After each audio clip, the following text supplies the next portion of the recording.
Since 2003, this is The Sports Source, East Tennessee's #1 sports talk show. Brought to you by Junk Be Gone and the Garza Law Firm. With your host, John Pennington. The Sports Source starts now. Good Sunday morning and welcome into the Sports Source. It's an open date, but not here. We have the usual packed house. It's just packed with different people today on this Halloween. Happy Halloween, by the way. I was trying to think today, have we ever done a Halloween show? We must have, because we've been doing this for 19 years, but in case we haven't in the past, happy Halloween. We got football, we got basketball, we got analysts from both, we got 3 VFLs from both sports on here today. New faces, old faces, we got the whole thing. Let's dive right into it. First segment of our program brought to you by our friends at Junk Be Gone. If you need office furniture or equipment removed from your place of work, or if you need a safe, secure document shredding company, or if you simply need routine pickup of boxes and other delivery items that you have brought to your place, call Junk Be Gone. They do that for you. They do it. They do everything you could possibly need. Mike Such and his team, it's a tremendous family-owned business. They've been doing it for many years here in East Tennessee. I use them myself on a regular basis. I know that Daniel Hood always has one of their dumpsters on place when he's doing a roofing job. It's a really good company. That's all I can say about them. Junk Be Gone, junkbegone.biz. Check it out for yourself. You'll be happy that you did. All right, let's welcome in the first wave of panelists. Bob Hodge, longtime sports writer, who we see here during football season as a regular. Welcome back. These guys we haven't seen since August, so since the Vols are now midway through a season, or a little bit more than that, I wanted to get you guys in here and give us your takes. We have from GoVols247.com, Ryan Callahan. Thanks, from The Athletic, David Ubben back with us. And down there, Vince Ferrara, who I did radio with on Friday. He's from 99.1 The Sports Animal. Vince, thanks for being here. Thanks, John. All right. Simple question right off the bat, and Bob, I will ask you to bite your tongue. We know your take, but let me ask these guys, and this isn't based on preseason media predictions or anything else. This is just what you expected from this team, this staff, etc. In your opinion, based on your preseason expectations, has this staff and team exceeded expectations, met expectations, or failed to meet your expectations? Well, I think, before the season, I thought this was a 6-6 team, and they're on track for that. But I thought they were 6-6 with a shot to go 5-7. They're 6-6 with a real shot to go 7-5. And if you look a little closer, the Pitt game, the Ole Miss game, those could have gone a number of different directions. And of course, you look at some of the advanced numbers, the effectiveness of the offense.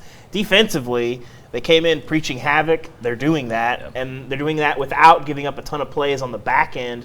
I think it's hard to look at this team and not say they've really exceeded expectations. The closer you look, I think if you just look at it, from a macro perspective, they've been about kind of what people figured.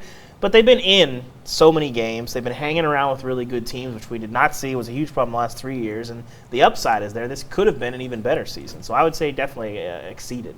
Yeah, I agree. I think it's exceeded. And part of the reason is the way this team has reacted to negative things. When something bad happens, whether it's a disappointing loss, a Florida game, seem to bounce back. In game, haven't been fazed by those things. They haven't had an absolute blowout or a dud game, as John, you pointed out before. Yeah, no clunkers so far. Yeah, and I think they're like David. I thought this would be a 6-6 team, but they're a 6-6 team that has competed well against the top teams on their schedule so far. And their offense is about as good as you thought. You thought it'd be much better than last year, and it's hard not to be better than last year. And then their defense, a lot of the narrative was maybe they're going to be really horrible. So I think they're far better than that. They're competitive, they're aggressive. Their numbers are much better as well, leading the nation in tackles for loss going into this weekend. So, yeah, I would say they've gotten more out of this roster that's had a lot of injuries. So I'd say exceeded as well. Later in this show, by the way, we're going to talk about some of the numbers and specifically defense. They are doing what they said they would do. Some of these numbers are as bad as we anticipated with this offensive style and what you had remaining. But the stuff they talked about, the wreaking havoc, the being aggressive, those numbers are there too. So it's like they've done what we thought they would do, but they've done it a little better than I expected them to do it.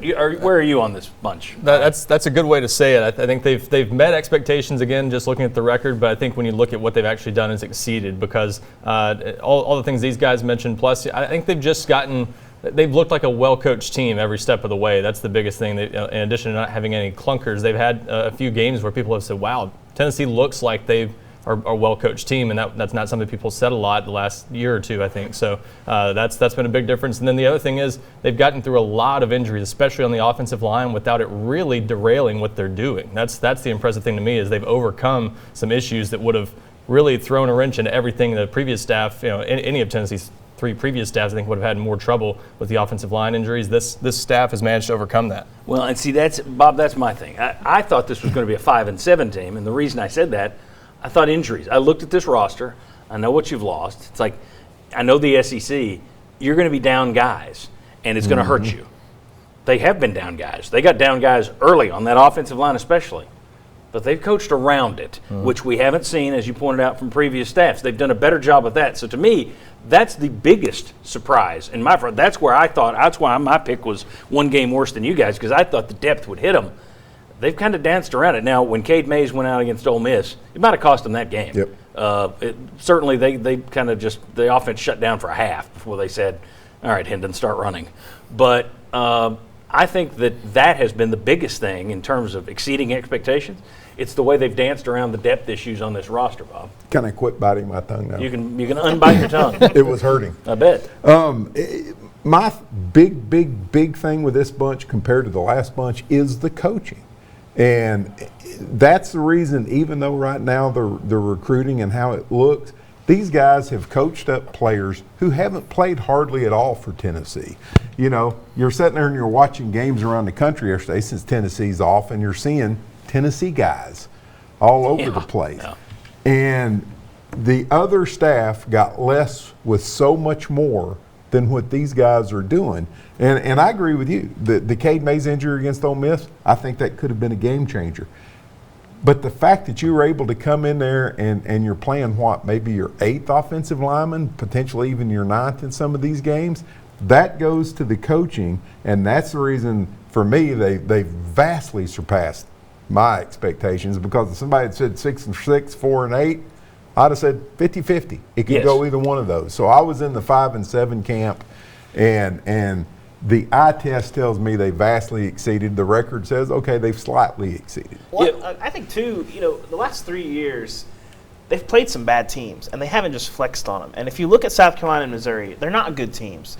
But their rosters, when you look at the total talent, pretty comparable with Missouri, South Carolina, and Tennessee. Especially with Tennessee's all those 30-something departures. Exactly. Tennessee might have less talent than those two teams. And Tennessee, I don't know if you watched the South Carolina-Missouri games. I mean, those were butt kickings with teams that didn't really know what they were doing. They looked a lot like, when you compare their run fits to Tennessee trying to cover a slant or anything in the secondary last year, they looked pretty similar. They didn't know what they were doing. And that's where I think you see the coaching. When everybody wants to talk about Alabama and Georgia, and that's fair, and that's where Tennessee wants to compare themselves. But where they are right now, roster-wise, are those two teams. And Tennessee hasn't delivered a lot of butt kickings to non-Vanderbilt teams. And I think that alone is something that you can look at and point to coaching when you look at the comparable rosters. And you've not taken a complete butt kicking yet, too. That's true, too. You went to the fourth quarter with Florida. You got to the fourth quarter with Alabama. Now, Georgia may be a different deal, because Georgia's defense is one of those, they look historically good at this point. So that may be a start-to-finish butt kicking. But so far, this team has delivered the butt kickings when they're supposed to, which the previous staff hadn't. You haven't had the clunker. You haven't had a Georgia State. You haven't had a 10-7 game with Charlotte in the fourth quarter. It's funny. I know what I'm going to get in terms of response, and that is, this is what Tennessee is now. You're all excited about this. You're a bunch of homers. Earlier in the year when I was saying they'd be 5-7, I was a hater. Now I'm a homer. But, the point is, I think a lot of people forget that every time you start new, it's back to being a toddler. You've got a toddler. Yeah. And, do I want the toddler to eventually walk? Yeah, that'd be great. But the first time he gets up and waddles, I'm not going to say, "Walk, moron, loser, walk." And that's what I get from a lot of these fans who are like, "Oh, so you're happy with this?" No, I don't particularly find it entertaining to cover losses. But considering everything that was going on, yes, it's baby steps to continue that comparison. And I think that in terms of where this group is after 8 games, I think we all agree it's better than what we thought it would be. The question is, can that continue? As I also pointed out last week, Jeremy Pruitt had one good year. He had a year where he won 8 games, which they started off horribly, turned it around. Guys can have good years. Guys can have bad years. It's, Dan Mullen went to Florida, took over a 4-win program, won 10 games his first 3 years. Pretty good. Now they're talking about firing him down there because he's having one bad year. So you're up, you're down. I don't know what Heupel's future is. We'll discuss that a little later. I can guess at it. But I do think what we're seeing so far is a positive, and I don't think there's anything wrong with saying that at this point. No. Well, you have an opportunity if you win at Kentucky next Saturday to be the 3rd best team in the East. I thought coming in they could be challenging Vanderbilt to be the 7th worst team in the East. So you've got an opportunity to really flip the script, and that was just totally unexpected by me. But one specific area I think they've exceeded expectations, clearly on defense. I thought that they would be bad on that side of the ball. They haven't been, and that's one of the big reasons they look better than expected. Statistically, they've been bad. Yeah. In some stats. Statistically, they've been bad. But if you watch the games, it's a little like reading sheet music. You don't necessarily get the full effect as listening to the orchestra. Right. So if you watch the game, it's like they're a lot more competitive than the stats would suggest. Yeah, coming into the season, looked like it was going to be a disaster on defense. They're okay on defense, which is like competitive. That's pretty good. Well, considering what the offense leads exactly. them with. Exactly. Second half against Ole Miss and the first 3 quarters against Alabama, you gave up, 31 points, or am I missing it by 7? But something like that. I mean that's, they haven't had a game. 5 quarters. They haven't had a game where it's like, like what Tennessee did to Missouri, where it's touchdown, touchdown, touchdown. I thought there might be a couple of those. We haven't seen that at all. I mean, that's impressive. We got to catch a break. We're already way over. Typical. When we come back, media and VFL seem to be buying into the Heupel thing a little bit. Okay, let's see what happens down the road. I've seen a little problem. Are fans buying in? Are you buying in? We'll talk about you next with Bobby Scott. VFL Bobby Scott's back out here, and we're going to throw Bob off the set. So, Bob, get off the set and make way for Bobby. One Robert for another. Come on back.